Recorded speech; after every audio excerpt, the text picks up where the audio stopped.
Let's take another look at the build for the in-ear monitoring rack and mixing rack that we're doing. So you can see here the finished result. How to get here? Well, I took the lid off. I didn't really know what I left with last time, putting on some Sully podcast, and what I'm doing here is I'm looking at the color coding I had come up with. You can see here the XR18 is set in, but no cables can be stuck in. That was what I was demonstrating right there. So I'm taking it out and taking these ears off and putting in 3D printed rack ears, which not only have a hole on the side, which I can put cables through, but I also, what you can see on the left of the unit up there, it's a little bit recessed.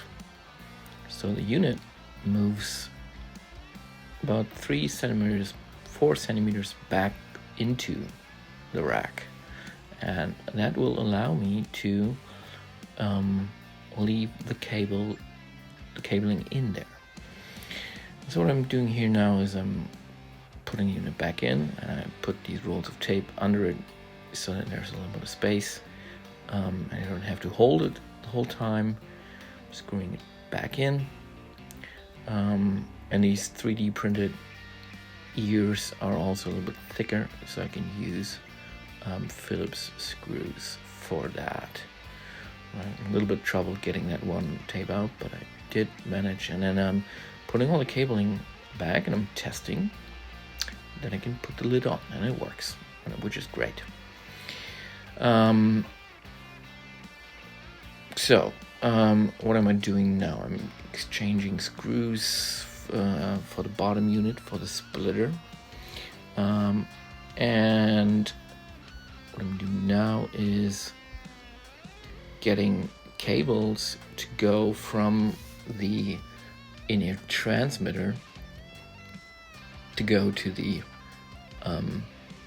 mixer. All the while I'm labeling, so I'm labeling cables, I'm putting labels on the monitor, and we have a color code. So green is our vocalist, pink is our bass player, yellow is my vocal mic, and there's 2 white and red, which will later turn orange, for guitar, blue is the kick drum, and then there's a couple more left over for drums. Okay, so what I'm doing here is I'm preparing a second in-ear transmitter to be put in the rack. So I'm putting ears on there. That was my son. And I also put the antenna thing on there. That's what I'm doing now. So I can have the antenna stick out the front, not the back. And, tightening the screws, and then I'm putting it in the rack, and this is going to be the green one. Green one meaning it's for our vocalist. On top you can see the white little label there, in the top right of the display. And so now I'm recabling. There's the second row of the Behringer is the aux row, and that's when I'm kneeling down there. And now I'm doing the antenna coupling to go in there, and I'm also labeling the units in the back, so that when I look at the unit I can see, okay, white, that's guitar, and green is my vocalist.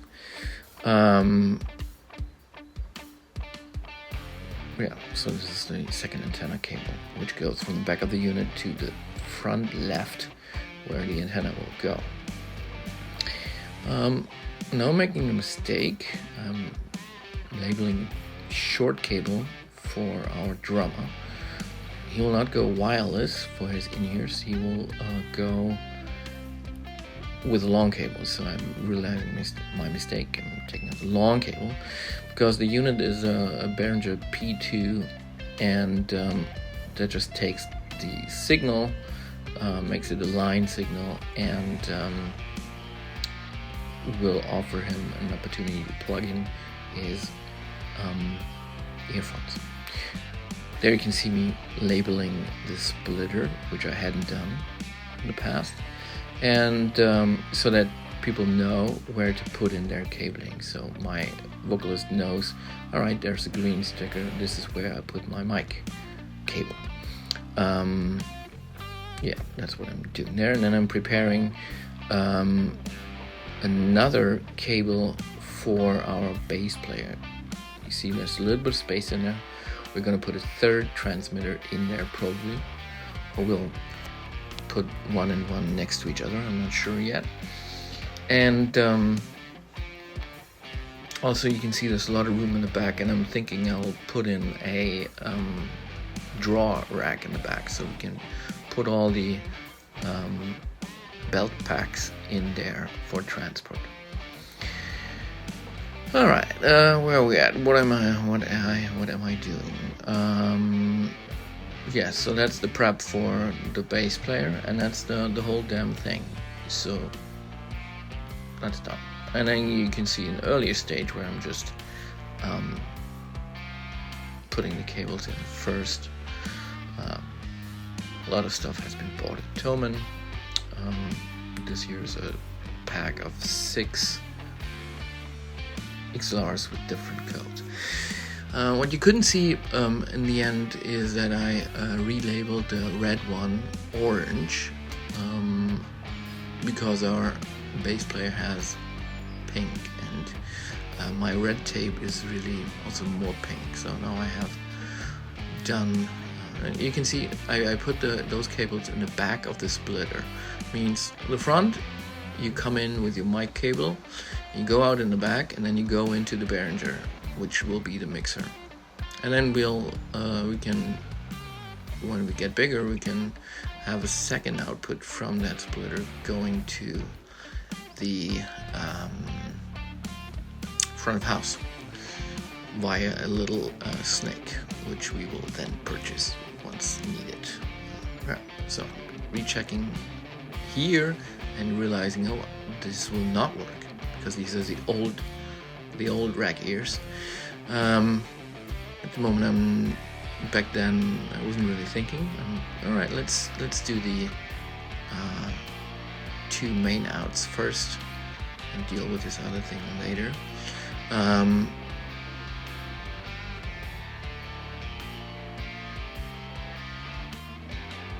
There, I'm starting to label, and this is all not that interesting. Maybe we'll skip that. Who knows? But you can watch it. I'll turn up the music.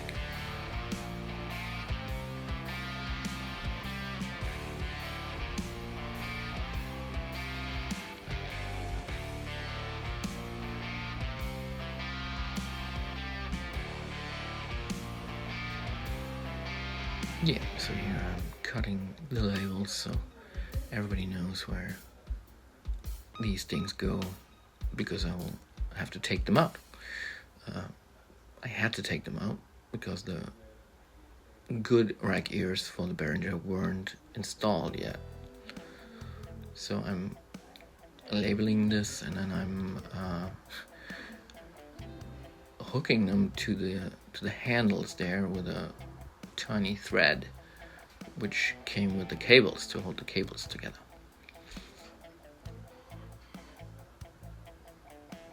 As you can see there.